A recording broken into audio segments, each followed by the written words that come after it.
because it's all about the money. And that's unfortunate. Yeah, how do you feel about money in politics and the role that it plays? I'm hoping that a future Supreme Court will reverse the Citizens United case. It's horrible for democracy, but it's currently the supreme law of the land. Yep. So money counts, money talks, and you know what walks, right?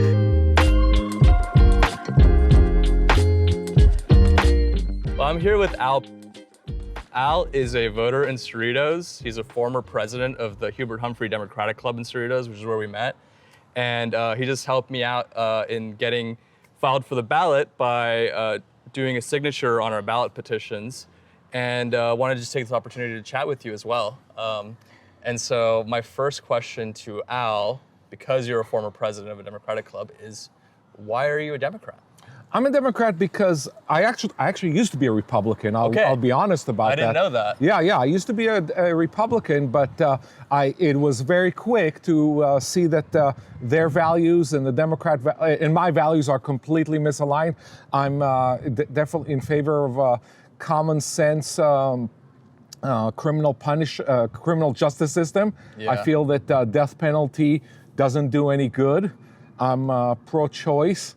I'm pro-labor, and what other issue I got to think? Yeah. But basically, those are the big ones. And I feel that Republicans are irresponsible in their tax cuts. They give tax cuts to the wealthy, not to the lower class. Got it. And when you were a Republican before, why were you a Republican? Well, I was. And what changed, and kind of when did that happen? Yeah, so I was a Republican because I was under the false impression that Republicans are better for Israel. I'm from Israel. Okay, got it. I found out that's absolutely not true. Although now with the war over there, even though it's not perfect, but there was a vote in Congress yesterday. Yes. In which it was a Republican bill to support. To condemn anti-Semitism, and so there was a statement to it that said that anti-Zionism is anti-Semitism, and 92 Democrats decided to vote present instead of voting yes. Oh, wow. There was one Republican who was opposed, 13 Democrats who opposed, but they got their okay from three Jewish Democrats, Gerald Nadler, Golden from New York, and Gerald Nadler and Golden from New York, and Jamie Ruskin from Maryland. So because they were objecting to it because there are some Jewish people who are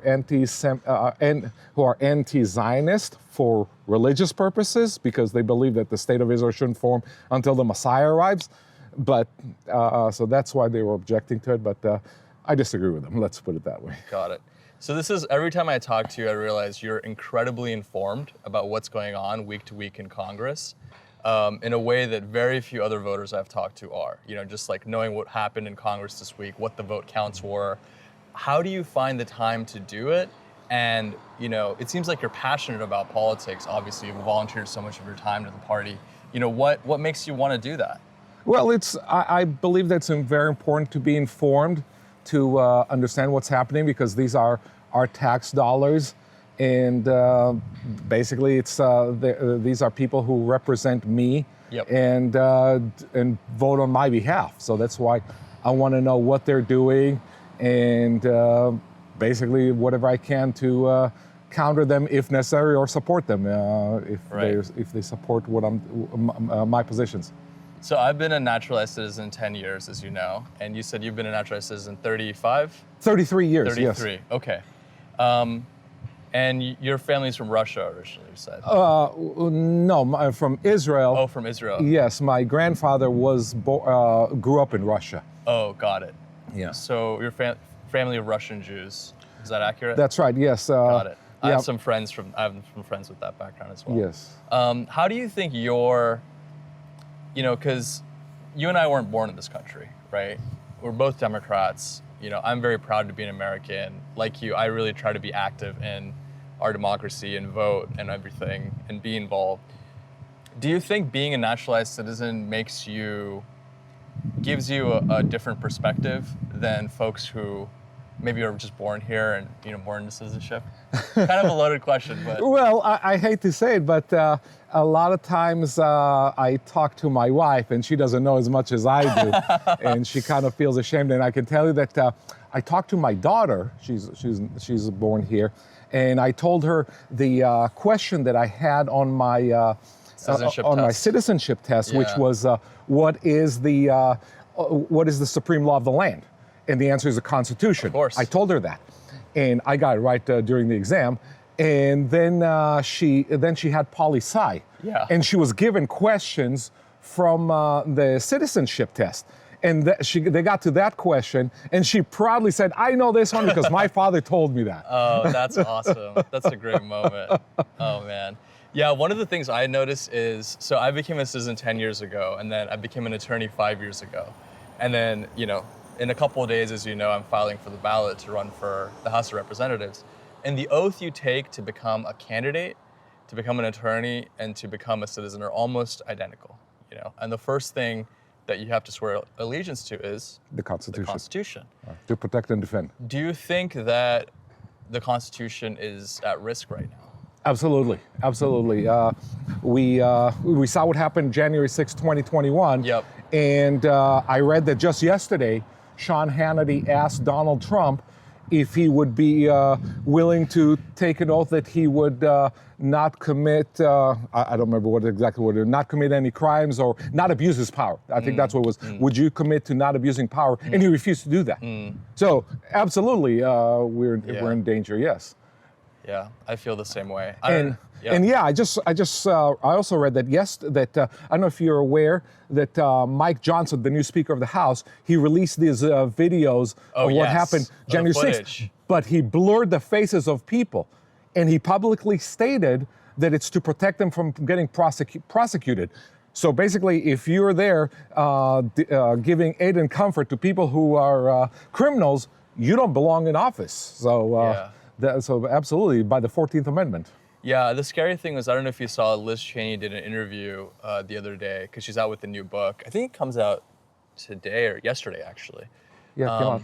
It's already, came out yesterday. it's already selling out. Bestseller. Yeah, it's I selling bet. out. So they asked her point blank, do you think that Trump will try to stay in office forever? And she just, without batting an eye, said yes. Absolutely. I agree with her, yes. Yeah.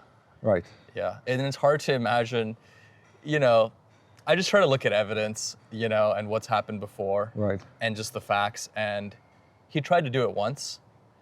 He also said that And he said he'd do it again. So. Yeah, and he said that the 22nd Amendment doesn't apply because his first term was bogged down with Russia. So therefore, it doesn't apply. It shouldn't count, that first term. Right. So he's already laying the groundwork for that. Right. Yeah. When you vote as a voter and you look at a ballot, right? Especially if it's in a primary and you have to choose between multiple Democrats, how do you decide, in a Democratic primary, who to support? I look at basically whom do I think has the best chance of defeating, especially in our case, an incumbent Republican. Of course. And so I look at money. Who can raise the most money and who's got the most endorsements, because endorsements by themselves don't mean anything except that they can attract money. Got it. Because it's all about the money. And that's unfortunate. Yeah, how do you feel about money in politics and the role that it plays? It's undeniable, right? It matters. But do you think that's a good thing? Do you think there's anything we should do to change that? I'm hoping that a future Supreme Court will reverse the Citizens United case. It's horrible for democracy, but it's currently the supreme law of the land. Yep. So money counts, money talks, and you know what walks, right? People walk. That's so the saying. I'm going to keep it clean and not tell you what, but everybody knows what walks.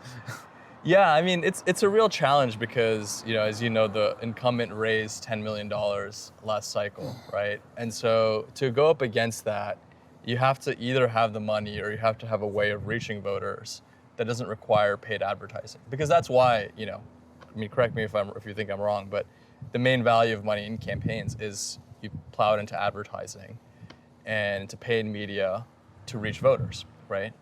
But do you think that we should open things up either with public financing, or Senator Kirsten Gillibrand has this idea called democracy dollars, where every citizen would get a budget.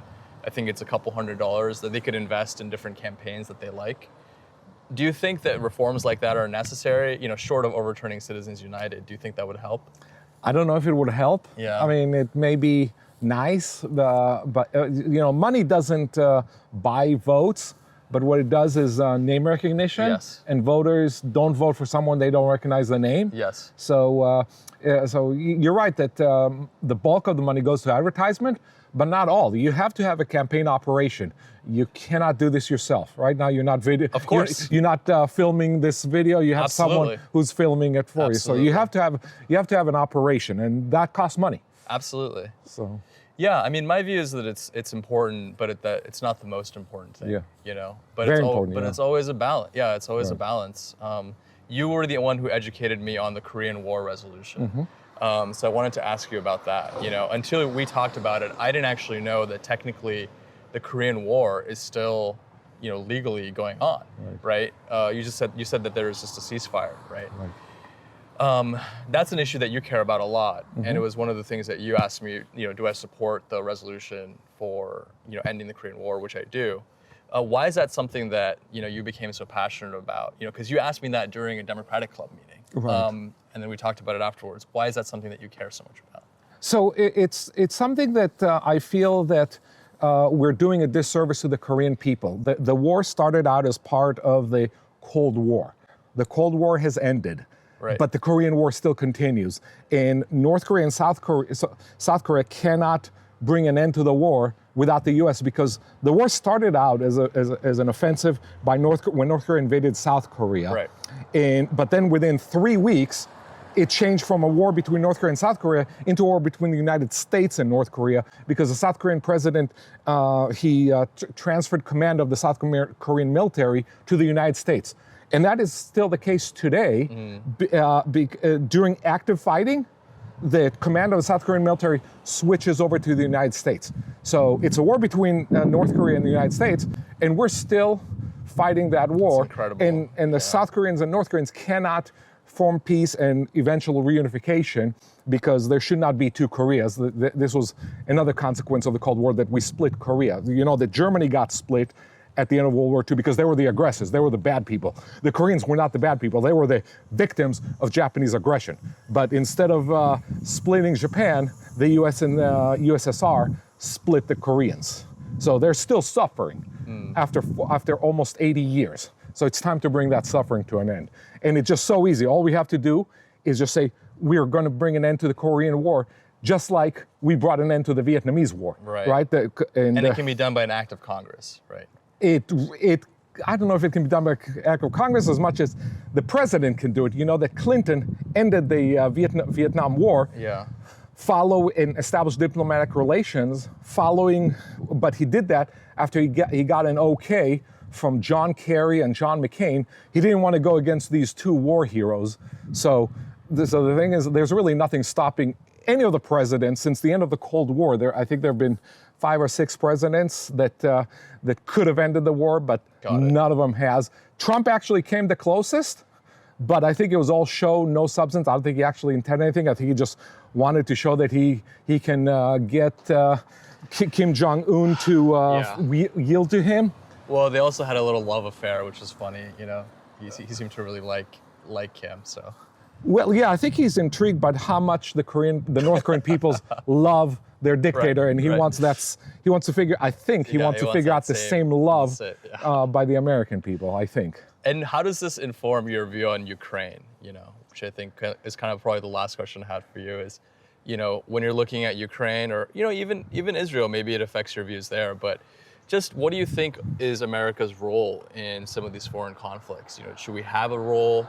What does it mean for American leadership to be present there? So it's a good question. So let's compare and contrast the Korean War with the war in Israel and the war in Ukraine. Sure. The Korean War was fought to stop the spread of communism, to stop the proliferation of communism. It was not keep South Korea democratic. South Korea was not democratic; it was autocratic, and the president Syngman Rhee, he committed massacres there, killing up to 40,000 people who were suspected communists. So it was not about freedom for South Korea. The South Koreans got freedom themselves some 37 years later in 1987. In Ukraine and Israel, we're talking about freedom. The Ukrainians, they're fighting for their freedom. The Russians, Vladimir Putin, actually said that Ukrainian is a fake language, and the Ukrainian people are fake people, and the Ukrainian country is a fake country. And the same thing you see in Israel. Hamas wants to destroy Israel and to throw all the Jews basically back to Europe, where they could be victims of Hitler's death chambers again. So it's about denying nationhood. Yes, that's right. The war in Israel and Ukraine. Right. Got it. Well, thanks, Al. I think we got a lot, right? But yeah, thanks for all your work for the Democratic Party. Obviously, I appreciate it, and thanks for your signature.